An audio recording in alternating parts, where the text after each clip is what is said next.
Obviously an interesting day. The team watching Ross Cockrell's sister qualify, and then he goes out and has 3 picks.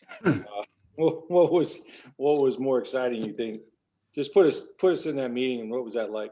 Yeah, it was awesome, man. Everybody's holding their breath, and it was such a close race, and she finished so strong and got in there. I mean, the whole room exploded, and really, really happy for him. And we gave a game ball to mom and dad after practice because the kids are what they're supposed to be, but mom and dad did a hell of a job raising them. That's for sure. No doubt. What'd you like about today's practice? I know you got chased inside. Yeah, I thought about going inside tomorrow. So we'll go back and see how much weight we lost inside.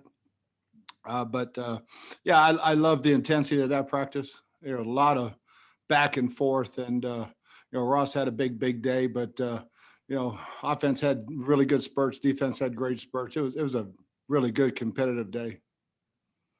Thanks. Next, we'll go to Greg Auman. Hey, Bruce, it seemed like the offense and the deep ball was especially sharp today. Is that something you noticed? I don't know if that's the expense of the defense or what you thought of that. I think we got some matchups that were pretty good in our favors a couple of times, but those young guys been squatting a little bit in the secondary, so they got run by today. But the veteran guys, I don't think gave up much other than maybe one. Sometimes our ones end up against our threes just the way we're rotating. So I don't put too much stock into it unless it's ones against ones. Thanks, Bruce. Next, we'll go to Jenna Lane. Hey, Coach, I didn't know if there were any plans for tomorrow night. I know it's a late race, 10:30 final, but are there any plans for you guys to do something similar tomorrow night to be able to watch Ross's sister?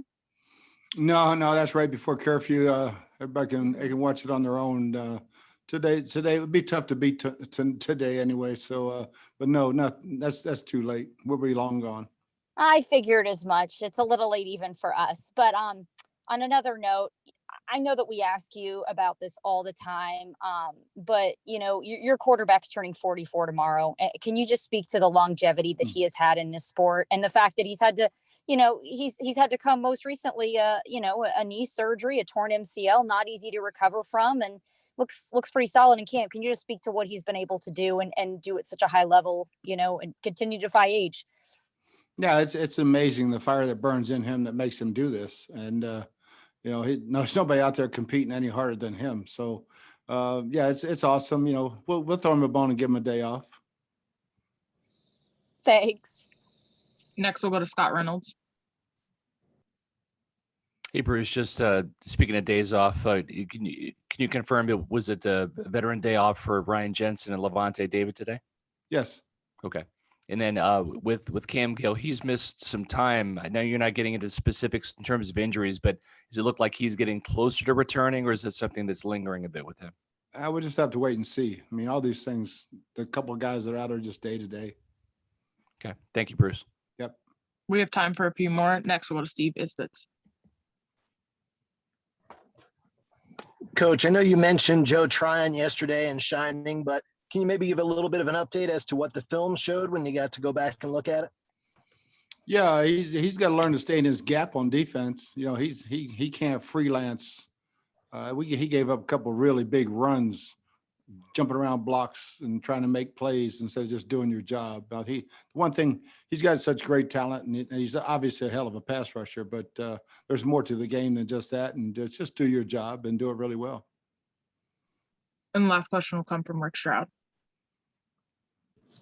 Bruce, speaking of older players, I mean, Antonio Brown, when he practices, just makes plays everywhere. I know you're used to seeing this from him, but can you imagine, or what do you imagine when you think of him for 17 games instead of 8?